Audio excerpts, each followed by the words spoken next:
রাজনৈতিক দলগুলোর পূর্ণ সমর্থনই তো দায়িত্ব গ্রহণ করে অন্তর্বর্তী সরকার, কিন্তু এখন আমরা সংস্কার প্রশ্নে কেন রাজনৈতিক দলগুলো কিংবা অন্তর্বর্তী সরকার মুখোমুখি অবস্থানে রয়েছে, ঐক্যমত্যে আমরা কেন পৌঁছাতে পারছি না?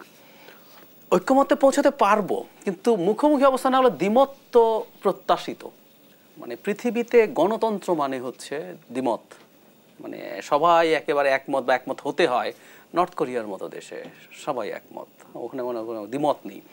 সো প্রত্যেকটা রাজনৈতিক দল তার তার পরিকল্পনা, তার চিন্তা, তার চাওয়া ভিন্ন হবেই। ধরুন বিএনপি, একটা ফেয়ার ইলেকশন হলে বিএনপি ক্ষমতায় আসবে, এটা কমন পারসেপশন আছে এবং তারাও তাই মনে করেন। সুতরাং তারা ক্ষমতায় যেতে চাইবেন না কেন?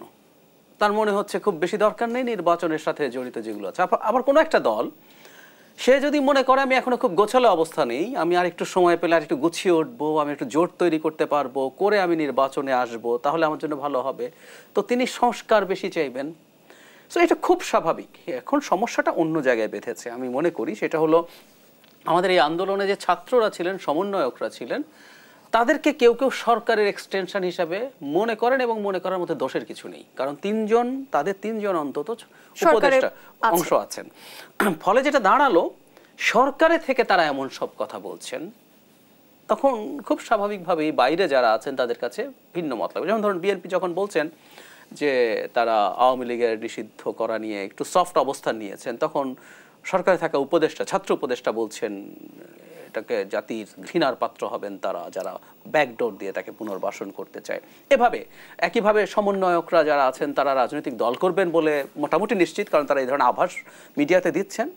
তারা আবার এমন সব এক্সটেন্সিভ সংস্কারের আলাপ আনছেন, ধরুন সেকেন্ড রিপাবলিক প্রক্লেম করতে হবে, এটা তারা শহীদ মিনারে দুটো সংগঠন, বৈষম্য বিরোধী ছাত্র আন্দোলন এবং জাতীয় নাগরিক কমিটি একসাথে ঘোষণা দিয়েছে। তারা বলেছেন এই কনস্টিটিউশন স্ক্র্যাপ করে একদম নতুন কনস্টিটিউশন, এমনকি বিপ্লবী সরকার নতুন করে তৈরি করার কথা বলছেন।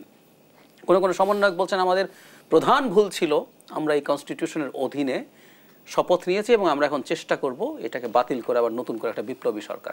সো এই রকম, আমি ভুল শুদ্ধ বলছি না, কে ভালো বলেছে কে খারাপ, কিন্তু তাহলে খেয়াল করুন একটা দল যা চাইছে আরেকটা দল মাঠে তার চেয়ে অনেক বেশি এক্সটেন্সিভ সংস্কারের আলাপ এনেছে। এবং যেহেতু এই ছাত্রদের সাথে লোকজন সরকারকে ট্যাগ করে, ফলে সরকারের সাথে এই ব্যাপারটা ঘটেছে এভাবে বলার স্কোপ থেকে যায়। তো এই ঘটনাটা আমরা দেখতে পাচ্ছি। যেহেতু আপনি নির্বাচন সংস্কার কমিশনে আছেন, আপনার কাছ থেকে নিশ্চয়ই প্রকৃত তথ্য পাবো। সেই সূত্র থেকেই জানতে চাই, জাতীয় নির্বাচনের আগে স্থানীয় সরকারের নির্বাচন করতে চাই কমিশন, আসলেই কি তাই?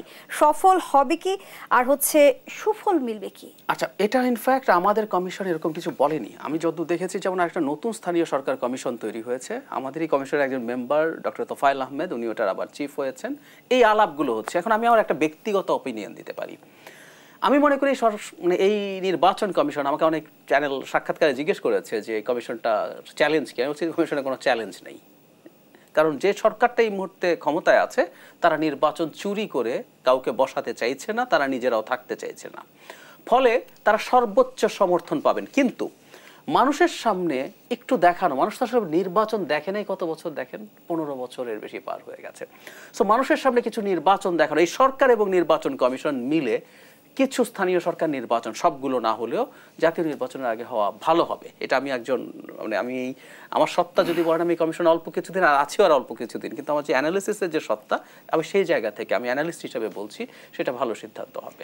নির্বাচন কেন্দ্রিক সংকটের কথা যদি বলি, আমরা বহুমুখী সংকট দেখছি। বাংলাদেশের প্রেক্ষাপটে আসলে বাস্তবায়ন কতটুকু সম্ভব বা সমাধানের পথে হাঁটা সম্ভব কিনা? অবশ্যই হাঁটা সম্ভব, কিন্তু আমি একটা কথা প্রায়ই বলছি ইদানিং, মানে শেখ হাসিনাকে আমরা ছেঁটিয়ে বিদায় করেছি, আমাকে বিদায় করেছি, উনি পালিয়েছেন, এই কথাগুলো আমরা বারবার যেন বলতে থাকি।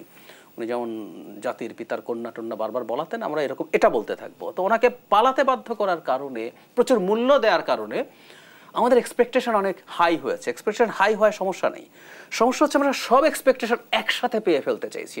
আমাদের সম্ভাব কারো কারো মনে হয় আমরা কিছু সংস্কার লিখলাম, কনস্টিটিউশন এটা করে ফেললাম, ওটা এটা করে ফেললাম, কালকে থেকে পরশু থেকে বাংলাদেশ অসাধারণ একটা ডেমোক্রেটিক কান্ট্রি হিসেবে চলতে শুরু করবে, আমাদের দুর্নীতি থাকবে না, দুঃশাসন থাকবে না, সব কিছু চমৎকার হবে।